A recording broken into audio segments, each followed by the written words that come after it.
Oh, tête mes frères et sœurs. Black Jack le Groove. J'enlève mon appareil photo avant qu'on ne parle. Mes frères et sœurs, là je vais vous parler de quelque chose qui m'a choqué.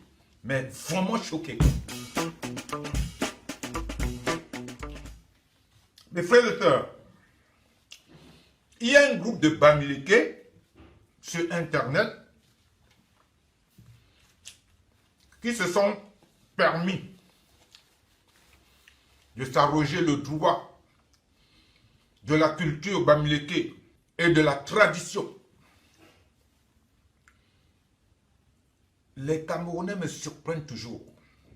Ce qui est valable pour les Bétis ou pour les Douala, les Sawa, est aussi valable pour les Bamileke.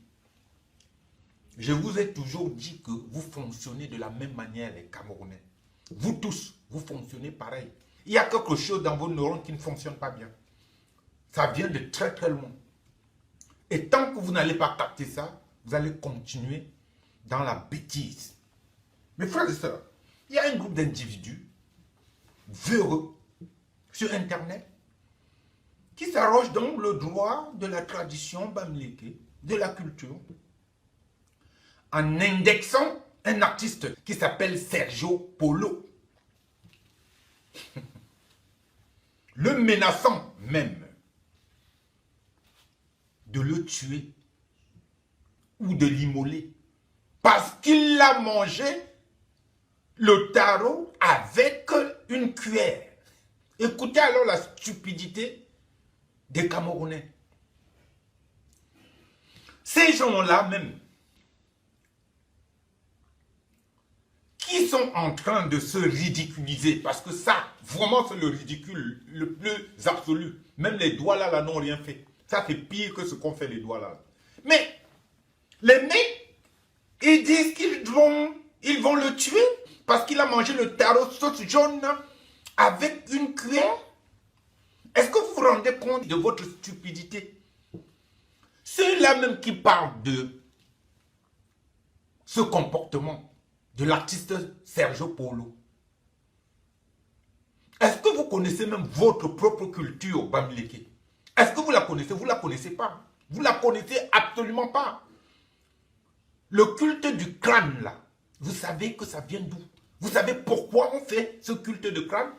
Je vais vous parler de ça l'année prochaine. Mais aujourd'hui, on va parler de ce taro sauce jaune mangé par un sawa avec la cuillère. Ça vous gêne en quoi? Bande de laquais, ça vous gêne en quoi? Qu'est-ce que vous connaissez de cette pratique?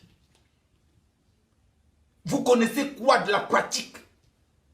D'abord, pourquoi on mange avec les doigts? On mange avec les doigts par commodité simple, parce que c'est pratique. D'accord? C'est beau de manger avec les doigts. Je suis en train de dire, mais vous mangez avec les doigts parce que c'est commode. Et parce qu'avec ça, on a plus de goût. Quand vous mangez avec les doigts, on a plus de goût. Ça tape directement votre cerveau. Et ça met en exergue les 4 sens. Le goût, l'odorat, le toucher et la vue. Voilà. Ça les met en évidence. C'est-à-dire quand vous mangez avec les doigts, votre cerveau est interpellé directement. Votre cerveau sait que ce que vous allez manger, c'est du mou ou du dur. Et du coup, il y a un rapport cérébral direct. Alors que si vous mangez avec une fourchette, il ne capte pas la situation. Mais c'est aussi parce que avant, il n'y avait pas de possibilité d'avoir des cuillères.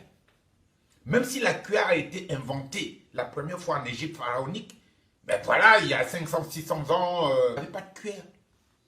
Donc, comme nos parents faisaient toujours de la nourriture traditionnelle, c'était le moyen de bien déguster ces nourritures-là, le taro, tu vois, le coquille, comme on appelle chez nous, le macabo, tout ça, pilé. On mangeait avec les mains, tout simplement, parce qu'on n'avait pas d'autres possibilités.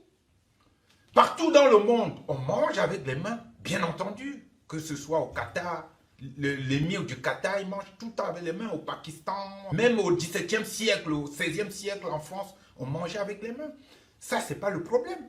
Mais maintenant, venir s'arroger le droit de dire que nous sommes des bamlékés, il ne faut pas manger, c'est un crime de lèse-majesté. Mais vous êtes malade complètement. Vous êtes malade complètement. Vous ne savez même pas d'où ça vient, le fait de manger comme ça. Je vous ai dit que quand on mange, c'est pas juste une raison pratique. Et le mec, je l'ai vu manger son taro. Il avait goût à manger ce taro. Il avait vraiment goût, quoi. Quand il mangeait, ça donnait plus envie que si vous mangez avec votre sauvagerie. Là. Pourquoi vous faites honte à notre peuple? Pourquoi vous faites honte au peuple bamléké? Vous faites honte. Arrêtez vos simagrées. Vous n'avez rien d'autre à faire? Mais ça ne va pas, non? Chacun fait ce qu'il veut. Le mec qui veut manger avec la cuillère, il mange avec la cuillère. Toi qui manges avec la main, tu as plus de goût que lui. Mais lui, il est comme ça, voilà, il s'accommode avec ce qu'il fait. Pourquoi vous le menacez? Vous le menacez pourquoi? Il a fait une chanson pour rendre hommage à Tchana Pierre en chantant en bamléké. Vous avez déjà entendu quel Sawa ou quel Betty chanter en bamléké? Ce sont les bamlékés qui chantent plus souvent dans les langues des autres. Parce que ce sont des gens évolués, bien entendu. Ils vont chercher la culture des autres. Mais le mec qui s'est rapproché des bamlékés, il chante pour un des plus grands artistes bamlékés et camerounais. Personne n'en a jamais parlé. Et il chante pour lui, en bamléké. Il chante en sa manière. Et je lui dis bravo.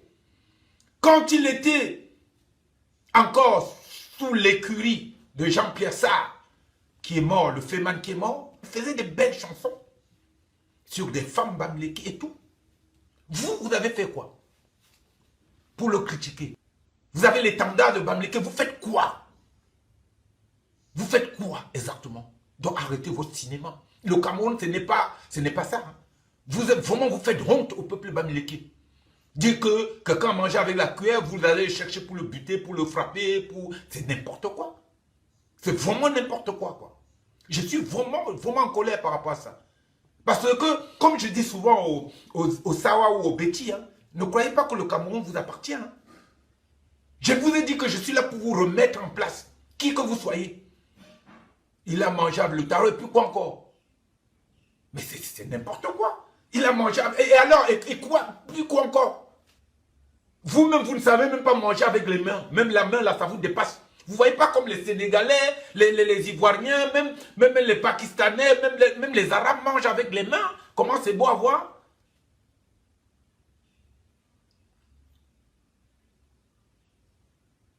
Vous abusez du culte du crâne de nos ancêtres. Vous ne savez même pas utiliser. Vous ne savez même pas la notion. Vous ne savez même pas pourquoi on fait ce culte. Vous êtes là justement, dès que quelqu'un meurt, vous allez faire son crâne. C'est bien beau, mais ça vient d'où? Vous savez pourquoi on fait ça? Vous avez appris pourquoi on fait ça? Ça s'arrête où? Ça s'arrête pas à vos aïeux. Hein? Le culte de crâne vient depuis l'origine première, depuis l'Égypte pharaonique. Et ça a un impact et une signification première que je vais vous donner en 2021, pas maintenant. C'est bidon tout ce que vous faites là, comme culte là. Parce que vous ne respectez pas la tradition originelle. Vous ne la respectez pas. Ce que vous faites, c'est dire, ouais, on a des trucs qui ressemblent aux pyramides et tout. Mais vous ne savez même pas respecter. Parce que ceux qui connaissaient ce secret-là sont morts avec ces secrets. Et donc, vous êtes en train de patauger. Vous pataugez. Vous pataugez, vous ne savez pas pourquoi vous faites ça. Allez apprendre l'histoire de la cosmogonie, de la création, depuis l'origine première. Vous allez comprendre. Vous avez eu la chance de perpétuer la tradition. Mais vous la pratiquez mal. Allez voir au Ghana comme les Ashanti, les Ani en Côte d'Ivoire, ou encore allez en Asie, à Cuba. Vous allez voir comment on respecte les ancêtres. Je ne dis pas que tous les Bamlékés ne le respectent pas, mais je dis tout simplement que vous ne connaissez même pas l'origine. Votre origine s'arrête à vos grands-parents il y a 400 ans. C'est une origine qui date des temps immémoriaux, c'est-à-dire qu'il y a plus de 10 000 ans. Le